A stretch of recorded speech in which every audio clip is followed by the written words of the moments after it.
All right, thank you. That was a short report. I was expecting something else. All right, we will bring it back to the council for their reports. Councilmember Espandola. Thank you, through the mayor. I'm only going to report on the committees that have participated so far this month or within the last cycle of our last meeting. The Regional Water Authority, Jim Pfeiffer, who is the executive director, I'm sharing what the Regional Water Authority does, so the community knows. I think most of the council already knows. But it's a joint powers authority representing 24 of water providers and affiliates in the greater Sacramento region, and we've been participating for many years. So we held an election. We reviewed the executive director's contract and his evaluation, which that was a long process. The meeting was 3.5 hours, gentlemen. Yeah. So we have a new chair, and his name is Dan York. He's a general manager of Sacramento Suburban Water District. Really good guy, easy to reach, really nice person. The other is Tony Frenzy. He's a director of strategic affairs. He is the new vice chair from Placer County Water Agency. Yuba Water Agency does not participate in this particular region group, but they participate in another group that we joined, and so I'll share on that. I also had the good fortune of the board members of the RWA. I was elected into the governing board within RWA, so I'm extremely honored that the region of 20 more than board members elected me. And there was participating on the meeting, there's usually between 50 to 55 individuals, and our city manager, also known as our former public works director, highly does a fantastic job, and she and I work very closely on all issues and matters of water. So my schedule is going to get a little bit more impact on that. So the League of California Cities, I'm going to continue the second year. I've been appointed on that. There was an orientation that happened last week. One newer group that we joined, which is the Association of California Water Agencies, and Dave Egerton, I said that correctly? Egerton is the executive director. And so ACWA is the largest statewide coalition of public works agencies in the country. There are about 460 public agency members collectively and are responsible for about 90% of the water delivery to cities, farms, businesses in California. And so I've had the privilege to work with the newly elected president of ACWA and the newly vice president of ACWA, Pam Tobin, and who is from San Juan District, and then Kathy is from Southern Water District. I can't think of her city, somewhere from the south, and she's the vice president. And so I have the honor of being appointed to the Federal Affairs and Communication Committees, which are, from what I understand, it's really tough to get onto the Federal Affairs Committee, and I am extremely honored to be nominated. It's a 2-year appointment, so I'm in for 1 year. We'll see what happens the second. Those are the main things related to the water. I was also fortunate enough to be invited to go tour the Sites project. This project has been in the works for, I can't say older than me, okay, but it's been there for a long, long time. And so thankfully, Assembly Member Gallagher's staff invited me to join in on a tour with the leadership of Operating Engineers Local 3 and the International Union Operating Engineers Local 3. What that means is that the leadership that oversees Local 3, and they usually drive the big equipment to get things done, right? It's a region of West Coast, which includes Hawaii. Their membership is about 38,000 members that they represent. So I was fortunate to be with their leadership there. Sutter County Board of Supervisor Baines was also there, Vice Mayor Chico Reynolds. What's it look like for sites here in the next year to 2 years? It looks like we are gonna hopefully get there, gentlemen. It looks like that by the end of January this month, they're collecting the last environmental comments, hopefully. They might get a stack of who knows how many environmental reviews. They'll go through all of those environmental reviews. The next phase after that is basically two things. The person who's in charge of that is a name that we're familiar, but it's not the same person. His name is Jerry Brown, which is a different Jerry Brown. And so what he and his team are working on after they pass through all the environmental pieces, hopefully is then the financing, to reassure the state and the Resource Water Board that they can handle all this and then go into water rights. If this project goes through, hopefully without any glitches here in the next year to 2.5 years, we could be breaking ground by 2024. Breaking ground, that would mean that possibly there could be jobs up to 10 to 20,000 people, and a project that could take up to 7 years to build. It's a necessary project. We need to work on this and we need to get it done. It's long overdue. There's no question about it. And there's people that are, still thinking it's never going to get done, and I'm crossing my fingers we get there. Another local event that I was had the honor of joining was the Martin Luther King Jr. celebration. This year we walked on their second annual, marched with Pastor Marsha Chambers, who is from the Emmanuel Family Worship Center, and we walked from the old courthouse all the way out to their worship center in Marysville, and we actually drove back in the Yuba City transit bus, which was generous of them to do because I don't know if I can make it back. It was a long walk. I took the steps. It was probably almost a 2.5, 3 mile walk one way. So there was about 70 of us that participated. There was other elected officials, community, and what a privilege and honor to be part of the Martin Luther King and being blessed to be part of this diverse community. Thank you. All right, thank you. Councilmember Harris. Yeah, as far as my boards and commissions that I'm on, everything was either canceled or postponed since our last meeting, including Sabufka, but Sabufka did have a special meeting in the place of the regular meeting, primarily a workshop for board members regarding FEMA. They call it FEMA 2.0, and which means that they're looking at our our flood insurance rates based upon a lot of things. However, we do have now 200-year flood protection in our Feather River West levee, but it turns out that FEMA is they're underfunded, so looking to raise rates. So some folks may still see, despite the improvements to our levees, still see some increase to their rates. Some folks may see a slight decrease, but luckily we do have that protection, or it may increase even more. There ended up being, admittedly, and they told us this up front, there's a lot more questions still to be answered regarding how they're going to come up with the flood insurance rates, but it's a lot more detailed, a lot more variables involved, not necessarily your address, your proximity to a levee, or your elevation. They drill down into square footage or what it would cost to replace a building and go on and on.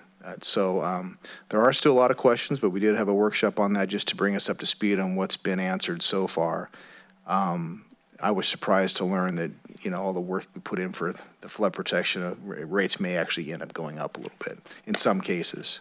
But anyway, that was it for the last couple weeks. All righty, thank you, sir. Councilmember Boongarden. Mr. Mayor, I want to start by strongly encouraging anyone who's watching this either live or recorded to participate in the January 25th funding workshop. You could, if you were here tonight, you saw again the many requests that this city gets to participate in many things.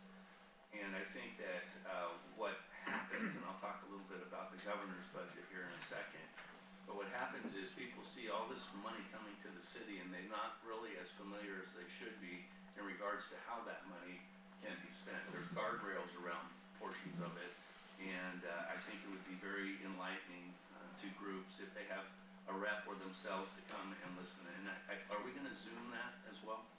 Awesome. Yes. Great choice. Well, thank you. You think I'd figure that out by now? Yeah.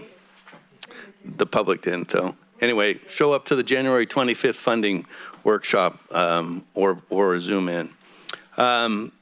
I had the opportunity, thank you for the invite, to join Supervisor Conant and present on districting to our local Republican Party, and I do appreciate the opportunity. There's a lot of questions out there.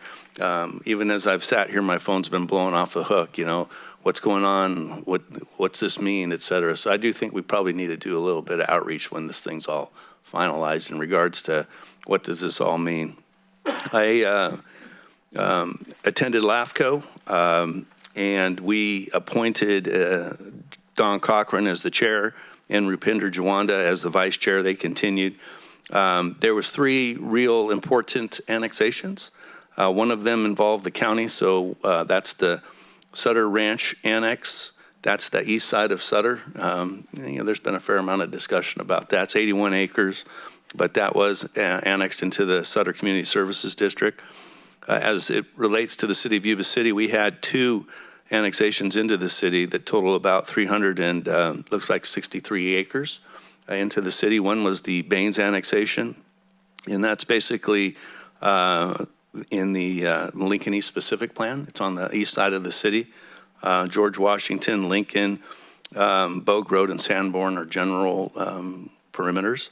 We also annexed the Kells annexation, and the Kells annexation is in the Bogue Stewart Master Plan area, and that is essentially on the west side of 99, and it's bounded again by, I have to look because I forgot. It's bounded by on the east is the Gil Sizer, south of Bogue Road, and it's west of Highway 99, as I mentioned. An item that's really going to be important, and not so much to, well, I shouldn't say that, is they continued the workshop on fire services in the county of Sutter.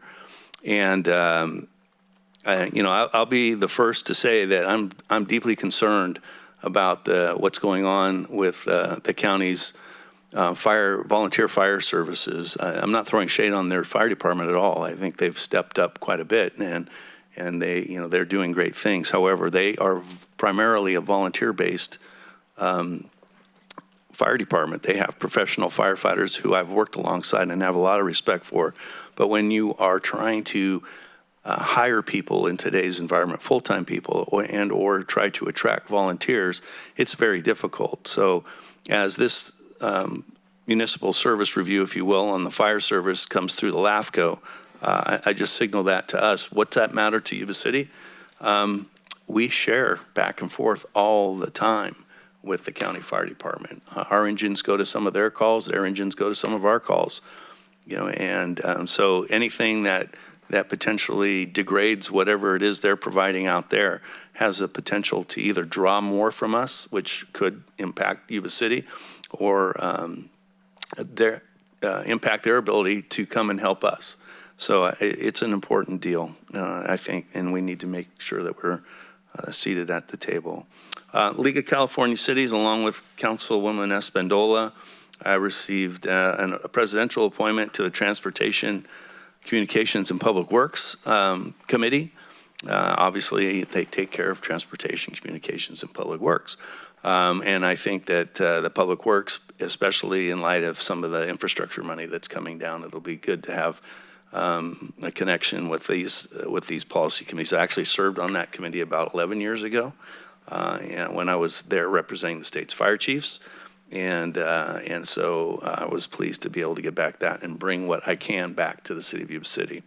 I will mention that at the orientation that Councilwoman Espandola and I witnessed, they did give a preliminary, some numbers on the governor's budget. And it's a $286 billion budget, and I'm not going to get into partisanship here, but $20.6 billion is for discretionary purposes.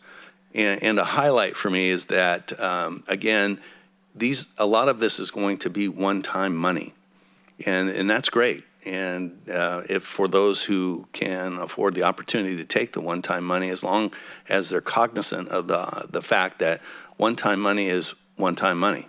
And that one of the states, or excuse me, the League of Cities priorities is ongoing state funding and sustained financial partnerships, not just this one-time money.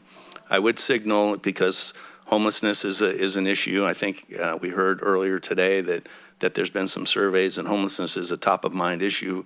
There's $8 billion, with a B, billion dollars coming out of this potential budget towards homelessness. So again, whether all of that's one-time money or ongoing money, I mean, we'll find that out. There's always the May revise anyway, but there's housing money in here, there's homelessness money in here, and it'll be, all of our and staff's task, I think, to just be very, very mindful of our opportunities to tap into these things, because affordable housing, homelessness, safety,